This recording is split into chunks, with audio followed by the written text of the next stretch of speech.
Hello, everybody, and happy Canada's Agriculture Day. Super excited to have you here, and I see we've got over 100 people joining so far, so welcome. Hi, I'm Madeline, and I work for Farm and Food Care Ontario, and I'll be one of your hosts for today. And my name is Melissa, and I work with Agriculture in the Classroom Canada, and I'm super excited to go on a field trip with you all. We're excited to take you across Canada to 4 different farms and meet some farmers and agricultural researchers from across the country. We'll be visiting Nova Scotia, Ontario, Alberta, and British Columbia. Awesome. And not only is today special because it's Canadian Agriculture Day, but we're also launching our brand new resource, Real Dirt on Farming in the Classroom.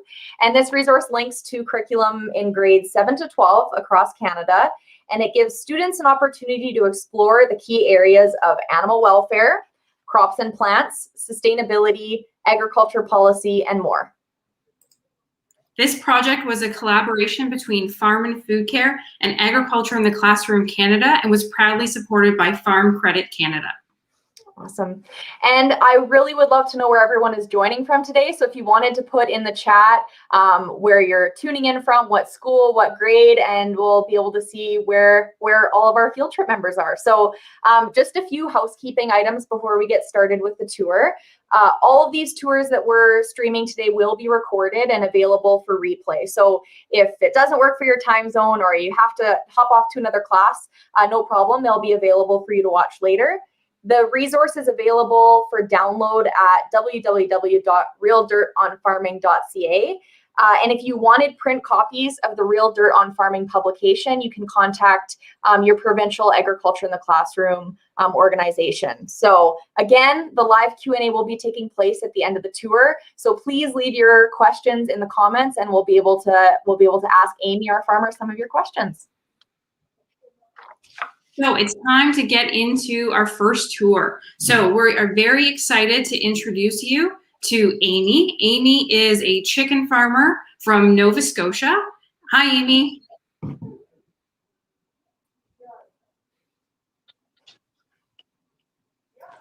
Hi guys, how are you today?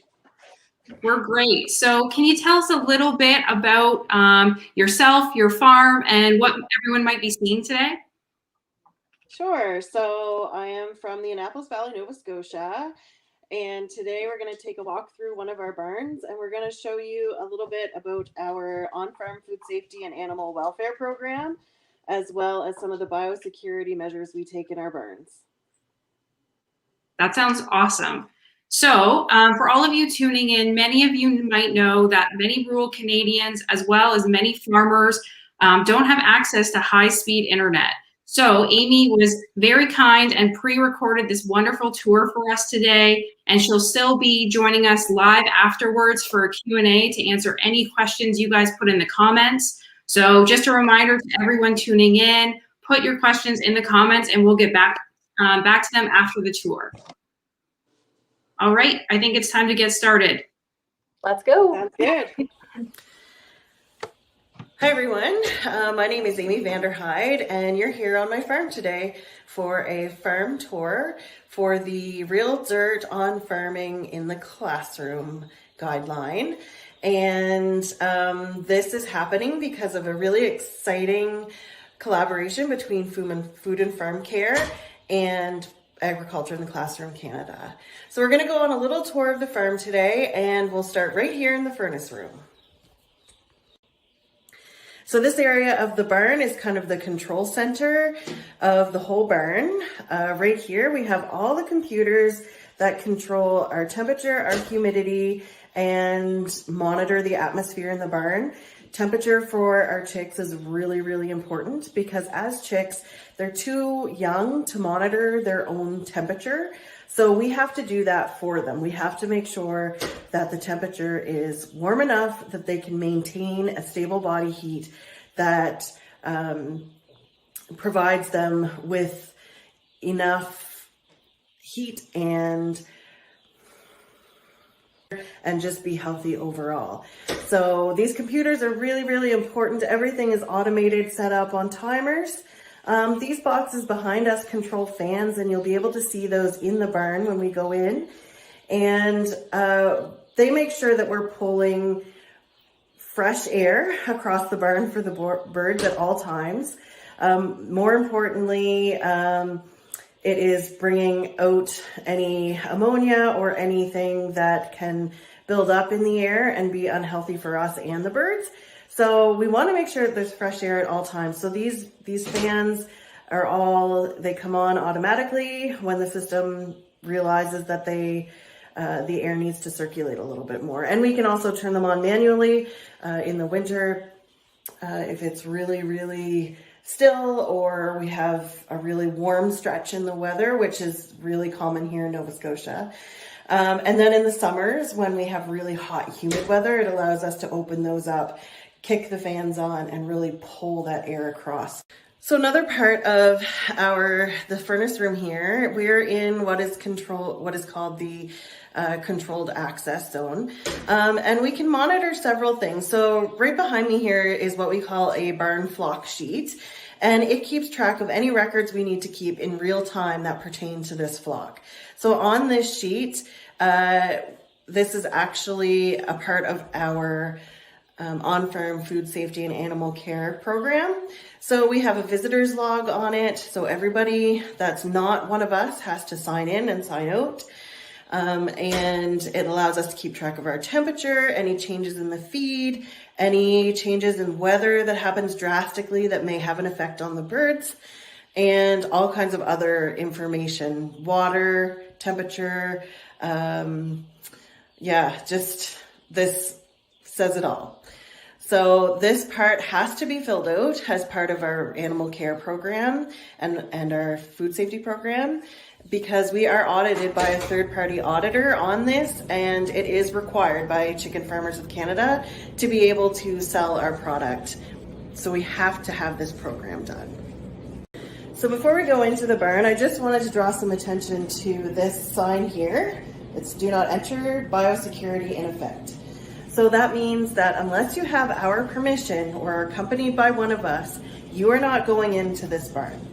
This means that you have to have the appropriate clothing and the appropriate protective gear to come in the barn, so you are not a risk to our flock, to ourselves, and also so that if you are leaving and going to another barn, that you are not taking anything from this barn into another one. So these things are really, really important. The birds are all together in the same barn, so if a disease gets in there, it can spread rapidly, and we want to prevent that as much as humanly possible. So here we are in the barn, and these chicks actually arrived to the farm this morning. And so they would have hatched this morning as well.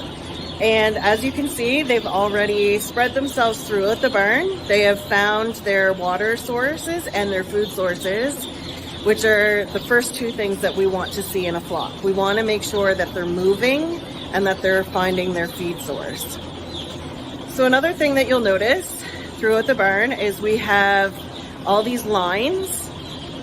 So we have a feed line, a water line, a feed line, a water line, and then it's the same on the other side of me. So this is staggered so that as they move across the barn, they can find feed and water every time they cross. So we're not putting all the feed on one side and then all the water on the other side. Everything is readily available to them and spaced out according to our density. So in our barns, the measurements are all taken, and that tells us how many birds we are allowed to place in our barns at once.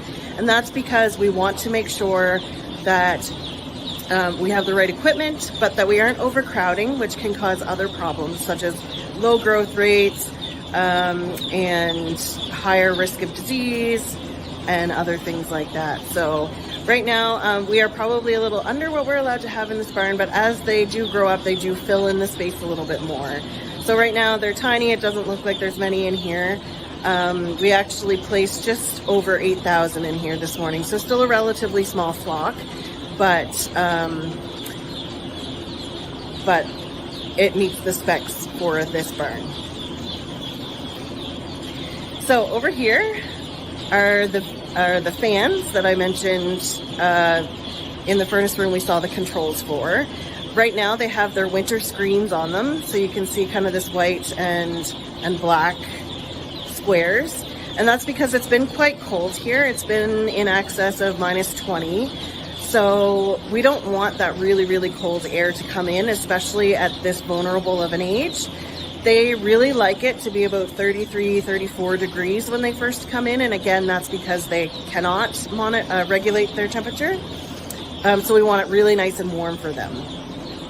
Over here are the vents. Those are on an automatic system.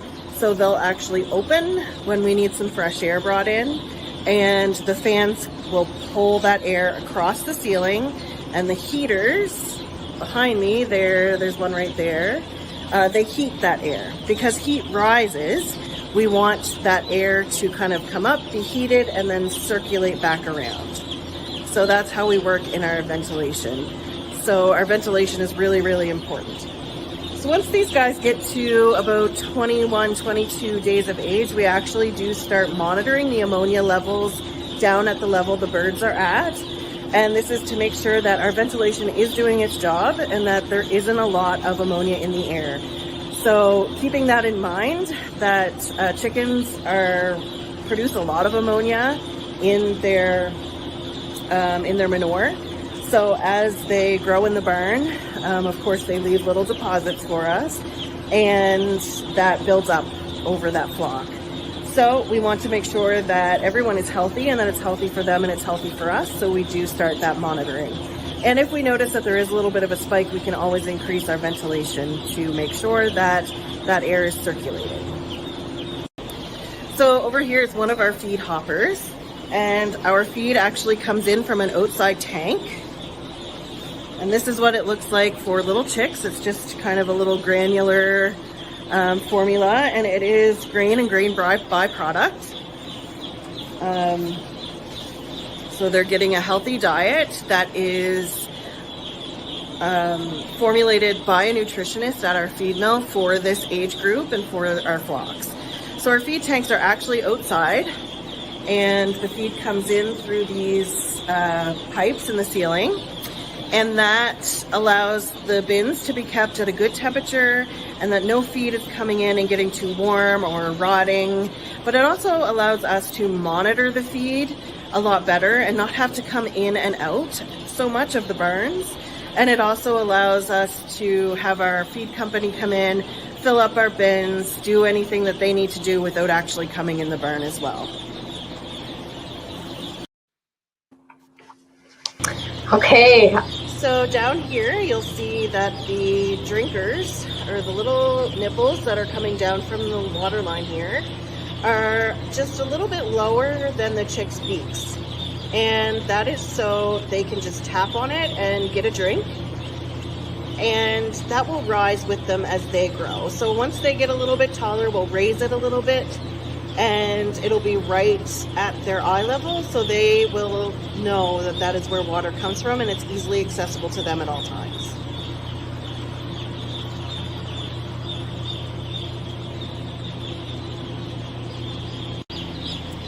And you'll also see over here we have our feed pans, and you'll see that the chicks are sticking their heads in and getting the feed they want and staying out of the pan.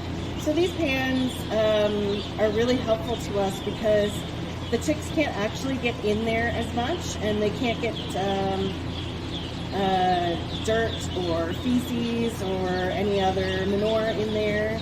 They are actually just able to kind of stick their heads in, get what they want, and then they can wander again through the barn.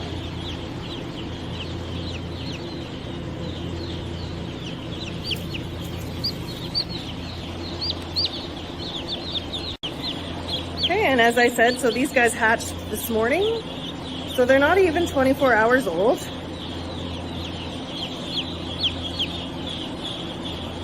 But aside from heat themselves, they already are doing everything that they need to do. So they're alert, they're bright, and they're finding feed and water.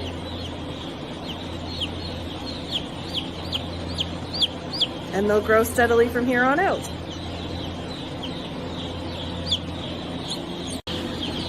So along with the feed and water and ventilation, another thing that is important for our animal care program is our lighting. So our lighting is kept at an optimal brightness for the birds. We want to encourage them to move around to find food and find water. We also want to encourage them to rest. So at certain times during the day, we do lower the lighting, so we dim the lights, and that encourages them to rest. And what this does is it's kind of like us. We set our internal clocks so that we rest, and then when we wake up, we want to have our breakfast, have our coffee, have our juice. Birds are the same, so we want to make sure that they're getting that rest, and then when they're waking up, they're going to feed and get water and continue that growth cycle. And as I mentioned before with the computers, this is actually a logger. This logger will be moved down closer to the floor here before long. But we set those down there, and that monitors the temperature because we want an accurate temperature. We want to know that the temperature at the floor is what is optimal for the chicks. If it's up here, and the temperature, of course, may be higher or lower up here, and it's not doing anything for the birds. So we want to make sure that that temperature is good wherever they are in the barn. And of course, being chickens, they're on the floor.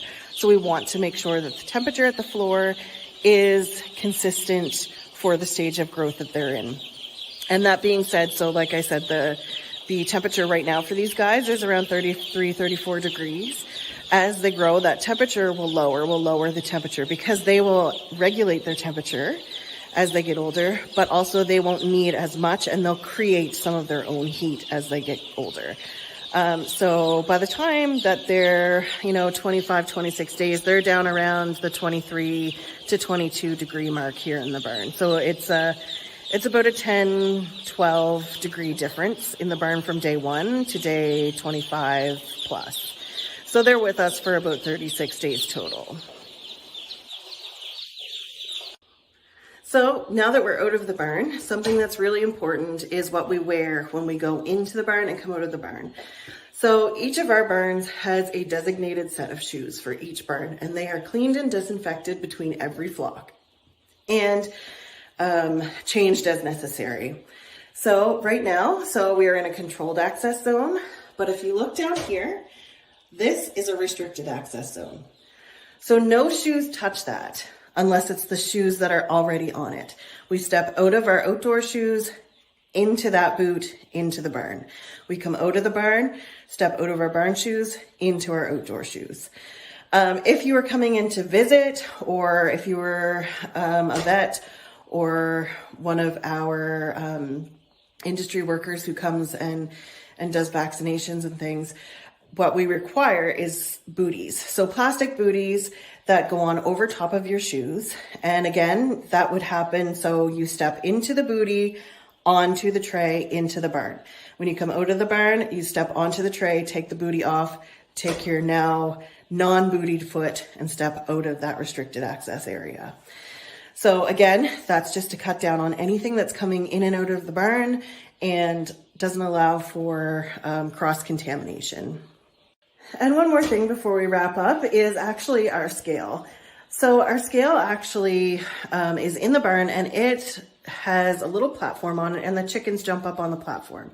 During the day, it takes an average reading of how many birds were on the scale, and it will calculate out their target weights for the day. And that does two things for us.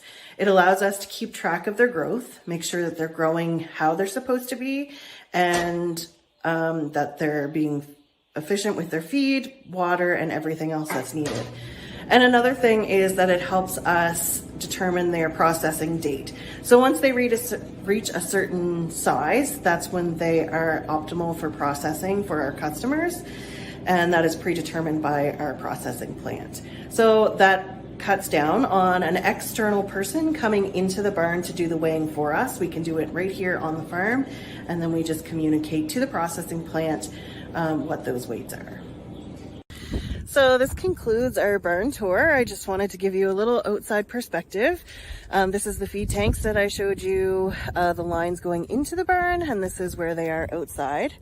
And so our feed does change, so it's always fresh, and it's in a format, whether it's in a granule or in a pellet form as the birds grow, and so it stays specific to their needs. So as you can see, the barn this is a newer barn, but it's got our lighting that we need for the outside, our big roll-up door, which allows us, when it's time to ship the birds, that's how they go out. Otherwise it stays shut, so the air and atmosphere stays controlled. And up inside you can't really see, but there is some bird netting, etc., in the vents and up in the eaves, and that is done to make sure that no wild birds are able to get in or around the chickens, because we don't want, again, any diseases brought in the barn. So if you have any questions, feel free to reach out to a farmer. Happy Canadian Egg Day! Thank you so much for that, Amy. I've been really busy jotting down a bunch of questions that I've been seeing in the chat. And I also wrote down some schools that we have. So we've got teachers and students joining from Prince Edward Island, from Ontario, from Manitoba, from Newfoundland, from British Columbia. So really great to have students from all across Canada joining in today. One of the first questions that I did want to bring up, and a lot of students were asking, is how many chickens are in that barn? There's lots of students saying there's so many chickens.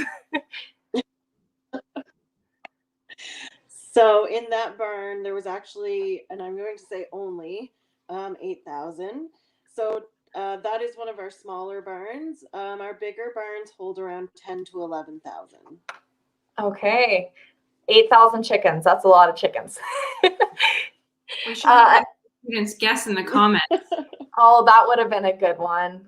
That would have been a good one. Yeah. I guess the other question is, there were students asking if there's other animals on your farm. So if you have any sheep, goats, or horses on your farm. That was a question that was popping up.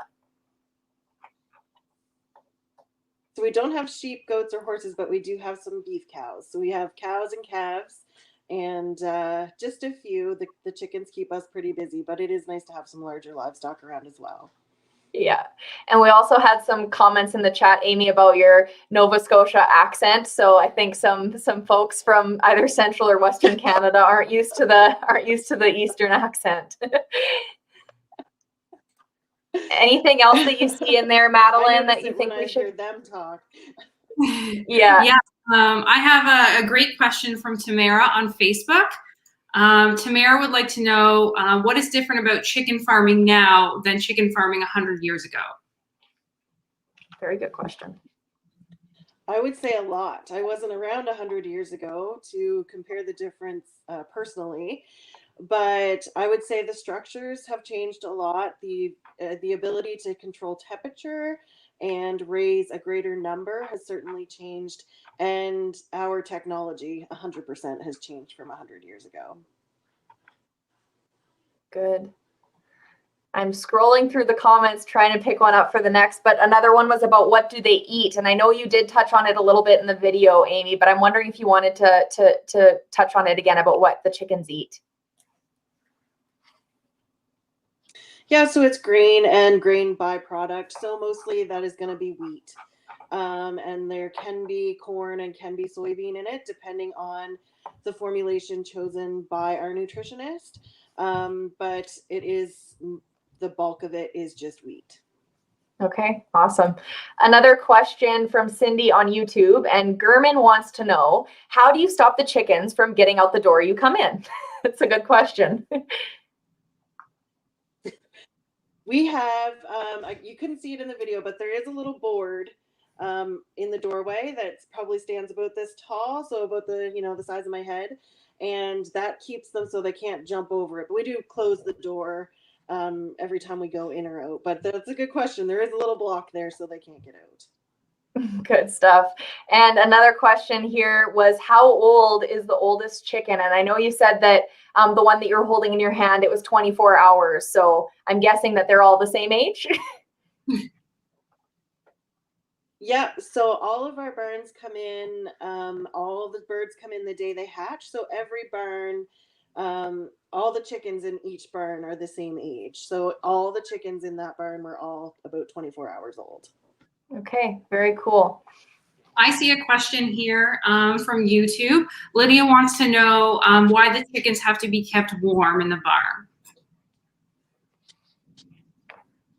So they have to be kept warm when they're that age because they can't regulate their own temperature. So they can't, like as humans, if we're cold, we can put a sweater on. If we're warm, we can take our sweater off. Chicks don't have the ability to do that. So we keep it really warm, so it's at the temperature that they would like it at, because they don't have the ability to cool themselves down or heat themselves up when they're that young. Okay, perfect. Another question here from YouTube. Saya wants to know, I might be pronouncing that name wrong, but Saya wants to know what type of chicken these are. Are they a certain breed? So these are a breed that have been bred for meat production. So these are known as a Ross. So you typically won't see this kind of bird for sale at your farm store, but that is the breed they are. Okay. I think we have a few questions about where the chickens come from. Where the chicks come from. An egg. That's a simple way to put it. So we work with a local hatchery who supplies our birds for us. So other farmers around us actually have the layer hens that will lay the eggs and fertilize the eggs. And then they go to a hatchery near us, they hatch, and then they come to our barn. Very cool. Now, Ethan is very adamant about this question. Do the chickens fight? I guess it's a good question. I haven't seen it. I'm sure they squabble over food every now and then, but no major fights, maybe just a few food fights. Okay. And another question from Facebook, from Mrs. Wilson's class in Newfoundland. How many chicks would you have in 1 year? That could be some math maybe that we could get some people to figure out. In 1 year. Wow. It's been a long time since I was in school, so my math is a little rusty. We probably have close to, I want to say probably 150,000 birds total in a year. Okay. Plus or minus a few. Okay. And here's a question that I'm just going to flag. Do your chickens also lay eggs?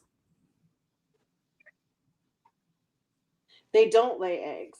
Okay. So it's not that they couldn't lay eggs, but they have to be a certain age to lay eggs, and they're a different type of bird. So there's different chickens that lay eggs than raise meat. So they're a different breed. Okay. Lots of questions coming in from everybody. Oops. I think we have a question here from Cindy on YouTube. She wants to know, what do you do? Like, what's your backup plan if something goes wrong at the farm? I think you might have talked a little bit about a generator, but could you touch on that again? Yep. So all of our barns are hooked up, so a generator automatically turns on if we have a power outage, or we have a generator nearby that we can hook. Like our generators are typically automatic, but we do have a backup generator for our backup generators that we can hook on a tractor, and that will keep all of the systems running in the barn. And 2 of our barns are actually heated with wood heat, so kind of like you heat your house with wood maybe. So we are also able to rely on that and have an oil or propane backup if needed. Okay. And Amy, you talked a little bit about biosecurity, which is something that I know is very important. And so I'm wondering if you'd be able to just talk a little bit more about why, again, just reinforcing why it's so important, why biosecurity is so important on your farm. Right. So our chickens are very, very important to us, and we want to make sure that they stay healthy at all times. So that's where biosecurity comes in. in our barns, because they're warm and because they have a lot of our livestock in them, if a disease were to come in on your boots or your clothes, your hands, and start up in the barn, it would essentially make all those birds ill. So we don't want to make anybody sick, and we don't want to have any potential for any diseases to spread to other barns or other farms. So, and also, we are on a migratory path for things like geese and other large avians. So we want to make sure that we're not bringing in any wild bird diseases as well. So it's all about the animal health and all about our livestock health. So we really do rely on those biosecurity measures to keep our chickens safe. Awesome. I really like this question from Kimberly Bill Wilson from Facebook, and she asked, why did you want to become a chicken farmer? Well, I didn't know I wanted to become a chicken farmer. I did grow up in agriculture. I grew up on a beef farm. But my husband was a chicken farmer. So when I married him, I always say that I also married the farm, because you really can't have one without the other. And then I always knew I wanted to stay in agriculture. So I just started work here and haven't left. Okay, awesome. Well, I think we might have time for maybe one or two more questions here before we wrap things up and get ready for our next tour. And so someone did ask a question, and I'm having a hard time scrolling all the way up, but someone was asking a question about are all chickens the same color, or what determines the color of the chicken? Right. So most of them are. We sometimes get a random chick that has a little bit of black, but usually when those feathers fall out, they're white.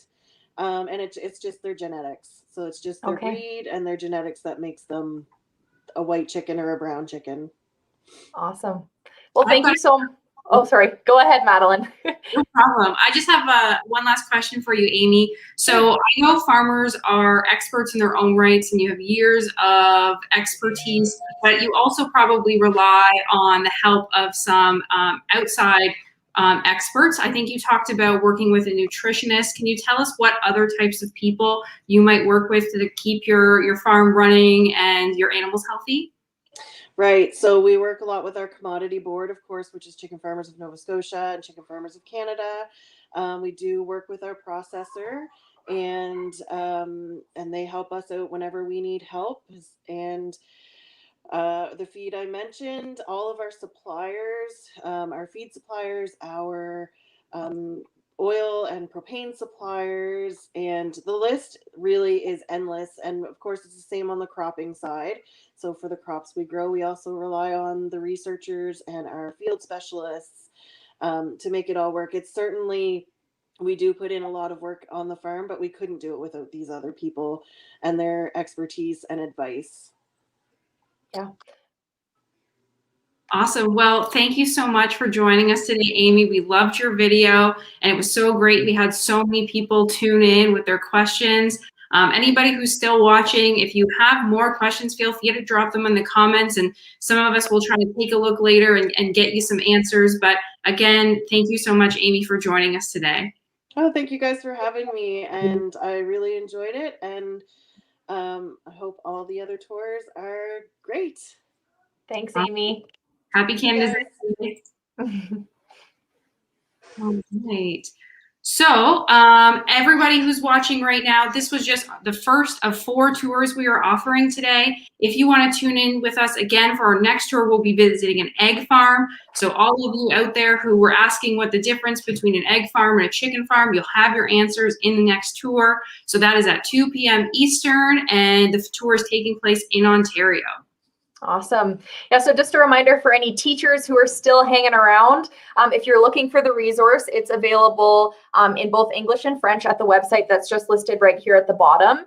And if you're looking for print copies of the Real Dirt on Farming magazine or publication, you can contact your provincial member organization. So you can definitely get in touch with them and get those classroom copies. I will also be sending out some more information after these tours with some more opportunities to learn more about agriculture. If there is any high school students here, we've got a national scholarship and $24,000 worth of scholarships available this year. So that's available We've got lots of resources and programs available for teachers. And I will also send an email out to just tell you ways to get involved. So thanks everyone for joining, and we'll see you soon. Bye, guys. Bye.